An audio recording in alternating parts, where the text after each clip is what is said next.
1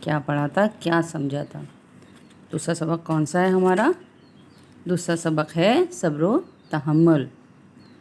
آئیے صبر و تحمل کا مفہوم دیکھتے ہیں۔ بیٹا صبر کے لفظی معنی اپنے آپ کو قابو میں رکھنے اور روکے رکھنے ہیں۔ تحمل کے لفظی معنی بوجھ اٹھانے اور برداشت کرنے کے، یعنی شریعت کی اصطلاح میں صبر و تحمل کا مقصد ہے کہ زندگی میں آنے والی تکالیف و مشکلات کو بردباری کے ساتھ برداشت کرنا اور پرسکون رہنا۔ اسی طرح اللہ تعالیٰ کے دین کی سربلندی کے لیے آنے والی تکالیف و پریشانیوں کو رضا الہی کی خاطر برداشت کرنا بھی بیٹا صبر و تحمل ہے۔ صبر کی اقسام ہم نے آپ کو بتائی تھی، قرآن و سنت کی روشنی میں صبر کی بیٹا مندرجہ ذیل اقسام ہیں۔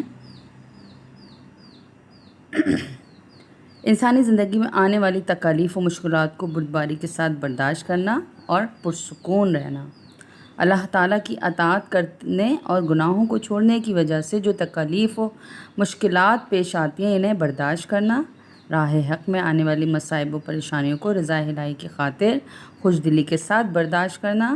مطلب یہ ہے کہ کفر، شرک، ظلم و ستم کو روکنے کے لیے اور اسلام کے رحمت بھرے پیغام کی اشاعت کے لیے ہمیں جد و جہد کرنی چاہیے، اور اس راہ میں جو تکالیف آئیں ان کو برداشت کرنے کا نام بیٹا صبر و تحمل ہے۔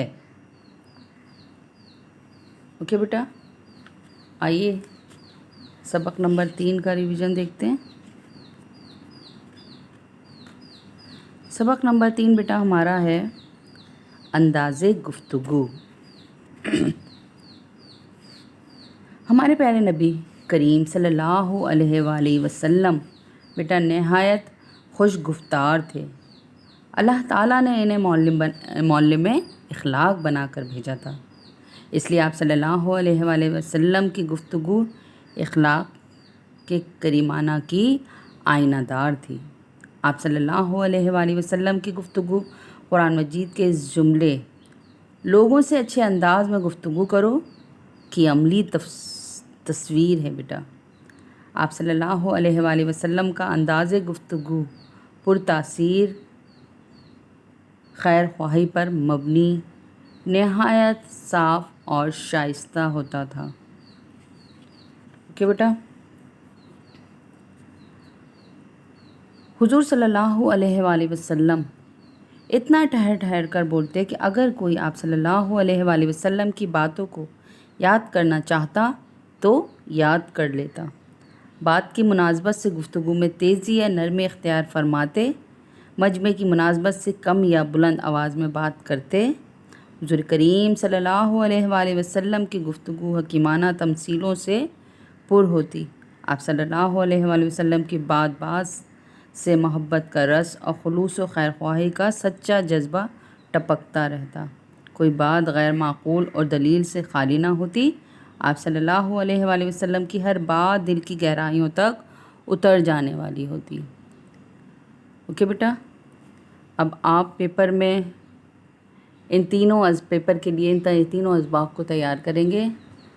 تیار کرنے سے مطلب یہ ہے کہ اس کا تمام مشقی کام یاد کریں گے۔